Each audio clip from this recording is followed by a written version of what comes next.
Clint Eastwood was walking to his car when he heard a sound that stopped him cold. Someone was playing the iconic harmonica melody from The Good, the Bad, and the Ugly on a street corner. But when Clint saw who was playing it and where he was playing it from, what he did next left an entire parking lot in stunned silence. It was November 8th, 2021, a Monday morning in Carmel, California. Clint had just finished his weekly grocery shopping at the Crossroads Shopping Village. At 91 years old, he was still directing films, still living independently, still maintaining the privacy that had defined his life in this coastal town. He pushed his shopping cart toward his truck, his mind on the afternoon's work. He was in post-production on Cry Macho, dealing with editing and sound mixing challenges. The parking lot was moderately busy, maybe 30 cars scattered across the space, people coming and going with their groceries. That's when he heard it. Those three haunting notes that Ennio Morricone had composed 55 years earlier. The notes that had defined the climax of The Good, the Bad, and the Ugly. The notes so iconic they were instantly recognizable to anyone who'd ever seen a Western film. Clint stopped walking. His hand tightened on the shopping cart handle. Someone was playing The Ecstasy of Gold on a harmonica, and they were playing it perfectly. He turned toward the sound, scanning the parking lot. Most shoppers were loading their cars, talking on phones, focused on their own lives. Nobody else seemed to notice the music. But Clint noticed everything. The music came from the far corner of the parking lot near the shopping cart return area. Clint left his cart where it stood and walked toward the sound. What he found made his chest tighten. Sitting in a wheelchair next to a battered shopping cart filled with belongings was a man in his late 60s. He wore a faded Vietnam veteran's cap, a worn military jacket, and boots held together with duct tape.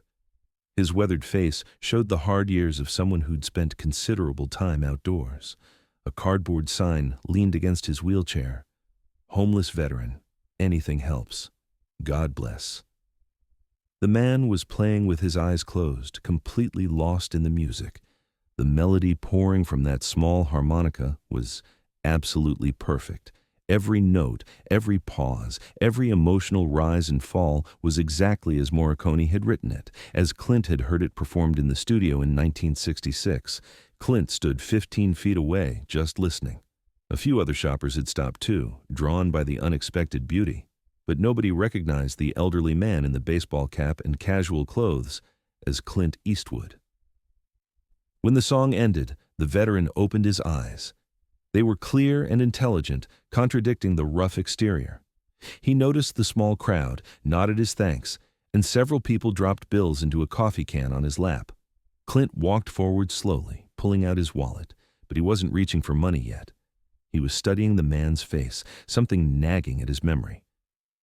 "That was beautiful," Clint said, his distinctive voice cutting through the parking lot noise. The veteran looked up, squinting against the morning sun. For a moment, there was no recognition. Then his eyes widened. "Mr. Eastwood?" "You play that song like you lived it," Clint said. "Where'd you learn to play harmonica like that?" The veteran's weathered face broke into a slight smile. "Vietnam. Bought this harmonica in Saigon in 1968. It's the only thing from that war I kept." He held up the instrument, scratched and dented, the chrome plating worn away from decades of playing. "Taught myself using whatever music I could find. Your movie's soundtracks got me through some dark times over there." Clint pulled over an abandoned shopping cart, flipped it upside down, and sat on it. The action was so unexpected that several people stopped to watch. "What's your name?" Clint asked. "Robert. Robert Jennings. People call me Bobby." "Tell me about Vietnam, Bobby." Bobby told him about being drafted in 1967 at age 19, arriving in Vietnam 3 weeks after his 20th birthday, serving as a helicopter door gunner for 13 months. He spoke matter-of-factly about the things he'd seen, the friends he'd lost, the missions that still haunted his dreams. The harmonica kept me sane," Bobby said. "When things got too loud in my head, I'd play. One of the guys in my unit had a cassette of The Good, the Bad, and the Ugly soundtrack. I must have listened to it 1,000 times, learned every note."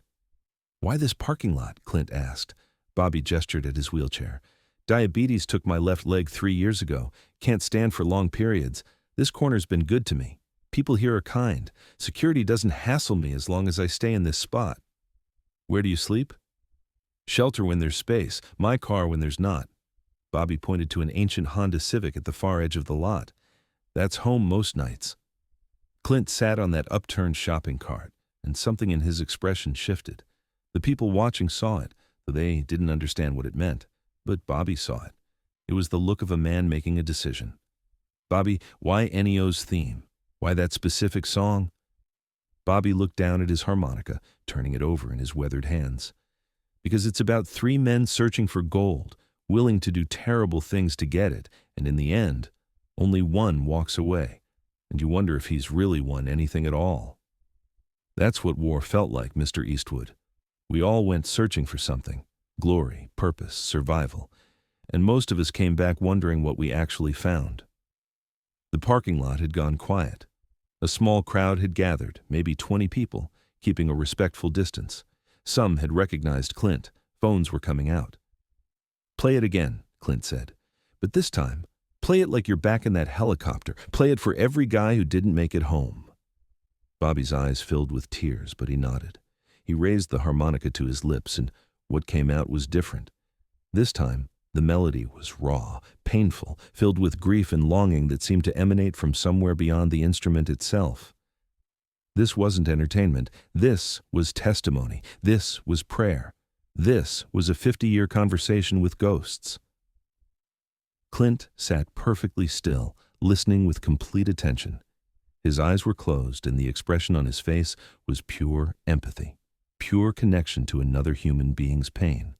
When Bobby finished, there was complete silence. Then Clint did something nobody expected. He stood up, walked over to Bobby's wheelchair, and knelt down beside it. At 91 years old, Clint Eastwood knelt on the asphalt of a grocery store parking lot, bringing himself to eye level with a homeless veteran.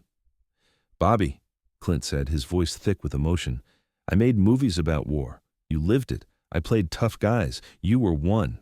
And somehow you ended up here, in a wheelchair, in a parking lot. And that's not right. Mr. Eastwood, you don't owe me anything." "The hell I don't," Clint interrupted. "You and men like you are the reason I had the freedom to make those films. You're the reason I got to play cowboys and heroes while you were being an actual hero in an actual war. So here's what's going to happen. You're going to let me help you." What happened next became the stuff of Carmel legend, captured on a dozen cell phone videos from different angles. Clint called his assistant right there in the parking lot. He arranged for Bobby to be taken to a hotel that night with a promise of something more permanent to follow. He gave Bobby his personal phone number, writing it on the back of a grocery receipt. But before any of that, Clint asked Bobby one more question. "That harmonica, how much would you sell it for?" Bobby clutched it protectively. "It's not for sale, Mr. Eastwood. This harmonica got me through Vietnam, through homelessness, through losing my leg, through everything. I'd die before I'd sell it." Clint nodded, as if that answer was exactly what he'd hoped to hear. "Good. Because I wasn't trying to buy it. I was testing you. A man who won't sell his soul for any price is a man worth knowing. Keep that harmonica, Bobby. Keep playing it. But from now on, you're going to play it somewhere better than a parking lot." The crowd erupted in applause. Several people were openly crying. But Clint wasn't finished. He turned to the crowd and said, "This man served his country when it needed him most. He came home to a country that didn't appreciate what he'd sacrificed. He's lived in his car, lost a leg to diabetes, and spent his mornings playing music in parking lots. And every single one of us has walked past men like him without seeing them. I'm guilty of it too." The silence was absolute. "So here's what I'm asking," Clint continued. "If you've got cash, leave it. If you've got time, talk to Bobby. Learn his story, see him, because men like Bobby deserve better than invisibility." For the next hour, there was a steady stream of people coming to Bobby's corner. They brought money, food, blankets, offers of work, offers of housing.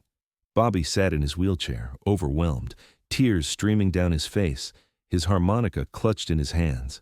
Clint stayed the entire time, making sure Bobby was treated with respect. He gave interviews to local news crews that showed up after the videos went viral. In each one, he deflected credit and focused attention on Bobby and on veteran homelessness. But here's the part that didn't make the news that day. Within a week, Bobby was living in a small apartment that Clint owned in Carmel. Fully furnished, fully paid for, no expectation of rent. Clint connected Bobby with VA services, got him proper medical care, and arranged for a prosthetic leg that insurance had previously denied. But the most important thing Clint did was ask Bobby to teach him to play harmonica. For 6 months, once a week, Clint would show up at Bobby's apartment with a brand new harmonica, and Bobby would give him lessons. They'd sit on Bobby's balcony, two old men learning and relearning the songs of the past, talking about war, movies, life, loss, and survival. "I learned more from Bobby in those 6 months than I learned making 50 years of films," Clint said in an interview a year later. "He taught me that heroism isn't what happens on screen. It's what happens when the cameras are off, when you keep playing your harmonica even though the world has forgotten you." Bobby's story sparked a national conversation about veteran homelessness. Donations to veteran organizations spiked. Shelters reported increased volunteer interest, and most importantly, people started actually seeing the homeless veterans they'd been walking past for years. Bobby became an advocate. He started performing at veteran events, using his harmonica to raise money for homeless veteran services. He spoke at high schools about Vietnam, about homelessness, about never giving up. Always, he carried that same battered harmonica from Saigon. In 2023, Bobby performed The Ecstasy of Gold at the Kennedy Center Honors when Clint received a Lifetime Achievement Award. He walked out on stage on his new prosthetic leg, stood at a microphone, and played that harmonica for an audience that included presidents, actors, musicians, and dignitaries. When he finished, the entire Kennedy Center rose in a standing ovation that lasted nearly 5 minutes. Clint was crying in his seat. Bobby was crying on stage. Everyone watching understood they were witnessing something that transcended performance. They were witnessing survival. They were witnessing proof that sometimes the most important thing we can do is simply stop and listen. Today, Bobby still lives in that Carmel apartment. He's 73 now, healthier than he's been in decades, an active member of several veteran organizations. He performs regularly, always ending with The Ecstasy of Gold, always telling the story of the day Clint Eastwood stopped in a parking lot. And Clint keeps a harmonica in his office now, the one Bobby used to teach him. When asked about it, he tells Bobby's story. Every time, without fail. Some stories need to be told until everyone hears them. There's a small plaque now in the parking lot of Crossroads Shopping Village. It reads, "On this spot, November 8th, 2021, music reminded us to stop, to listen, and to see each other. May we never walk past those who need us most." The message is simple but profound. We never know who's in our parking lots, on our street corners, in our blind spots. We never know what battles people have fought or what music they carry in their souls. We never know when stopping for 3 minutes to really see another human being might change 2 lives instead of just one. Clint Eastwood heard a harmonica playing his movie's theme and stopped to listen. In doing so, he found something more valuable than any film he'd ever made, a reminder of what matters most.